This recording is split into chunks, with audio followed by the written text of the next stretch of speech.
Gacha games, the greatest invention of the 21st century. Nothing like working for a day, coming back home, and spending everything you just made on a PNG.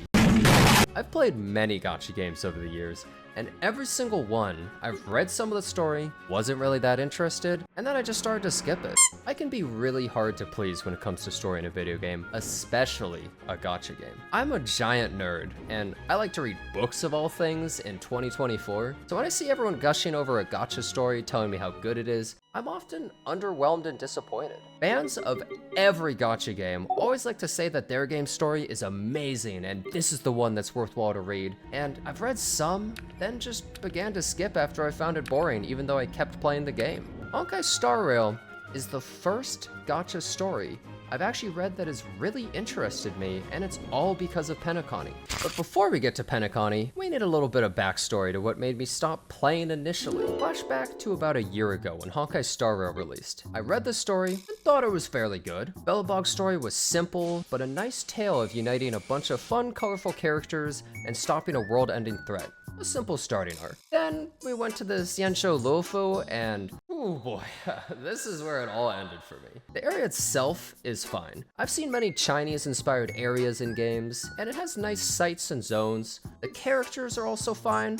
Yukong is really fun. By the end of version 1.0, I thought, alright, let's see where the story goes next, but I gotta wait for the next update, which took forever. Then the next update finally arrived, and I hated it. It felt insanely rushed. Tingyun, turns out she's actually an imposter, and she vented, which really has no impact on anything in the story, and she never gets brought up ever again. And now we have some hidden secret boss mommy that we've never heard of to suddenly fight out of nowhere. Then Dan suddenly awakens the dog in him, and he skips to just suddenly being with our team after being MIA all chapter. It just felt so rushed, and the story was such an eye roll to me, and the lack of endgame content at the time too made me just go on hiatus thinking, well, I'm probably not really gonna play again. Then we roll around to Penacony's announcement. I thought it was a club banger, honestly. Suddenly, I'm really interested.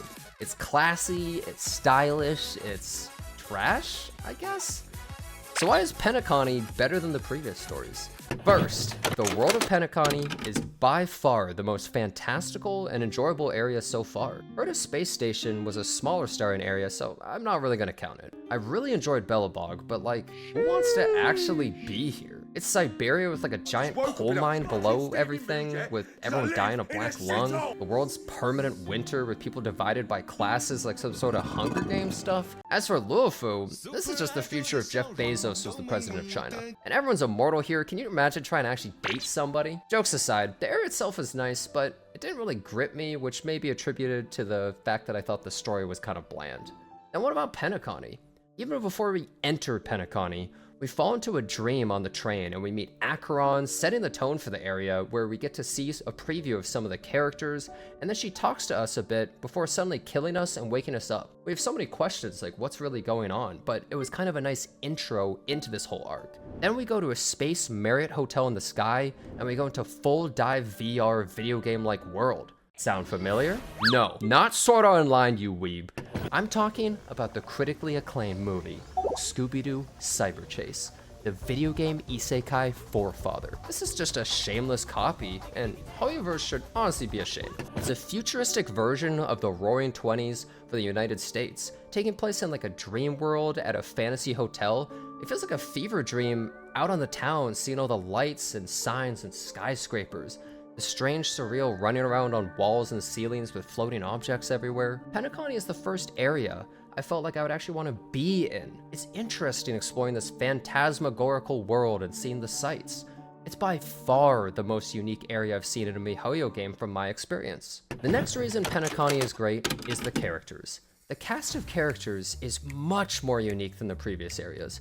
Many of the characters are morally ambiguous, and you aren't really sure who's actually on your side. We have Sunday, part of the mysterious family, Black Swan, a memo keeper of the Garden of Remembrance who worships the god Fuli, Adventure Time, or whatever that guy's name is, part of the IPC, aka a Fed, who keeps awkwardly calling me friend, and I don't really like this guy that much, and I kind of just skip a lot of his dialogue, I'm gonna be honest. Acheron from the Galaxy Rangers, who's the new Raiden Shogun, I guess, of this universe. Surely she won't commit any war crimes. And then we have Sparkle. she's a bigot. Looks like you're gonna get a lot of help here. Category is people who annoy you. Audience, keep quiet, please. I don't think I should say it. Okay, she's actually my favorite character so far, honestly. She like me for real.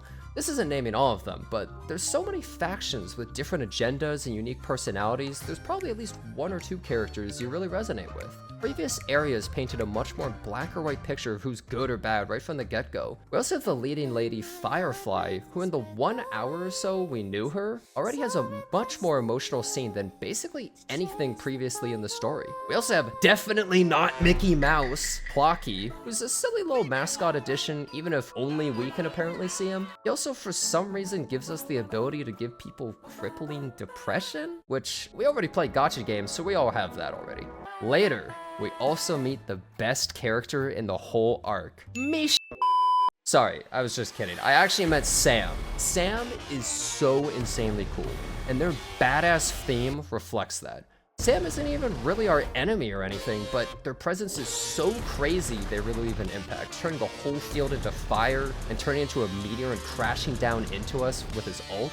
Even the enemy design is interesting in Penacony compared to previous areas. Fighting like CRT TVs, which makes me feel really old because younger people watching this video probably don't even know what those are. Robot dogs with colas around their necks, robot gorillas with cola boxes, a chef T-Rex, memes. What were they even on when they made this? The story of Penacony is far from over, and yet the characters and enemies already feel like they have way more depth than before, and I'm interested to see how it evolves. Now let's talk about the story itself. The first thing to note is that this story has intrigue. We aren't fully sure what's happening or why. We don't really know who's on our side or really how the plot of this will go. In Belobog, we kind of knew it would end with us fighting Cocolia at some point and saving the world. In the Luofu, we didn't really know about the end boss monster at the time, but we knew it's something to do with stopping the Marastruck and the Santa's Medicus. In Penacony, I really have no idea what's going to actually happen. And that's something that I love. A non-predictable story that already has multiple twists. Adventure Time, or whatever his name is like plodding around, Sparkle's doing things behind the scenes and taking the places of Sampo and Robin,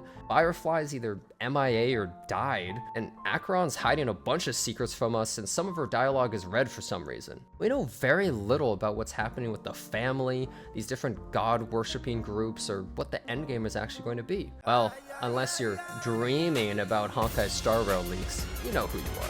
This feeling has me wanting more, to know what's actually going on, and I welcome more story to see how it unfolds.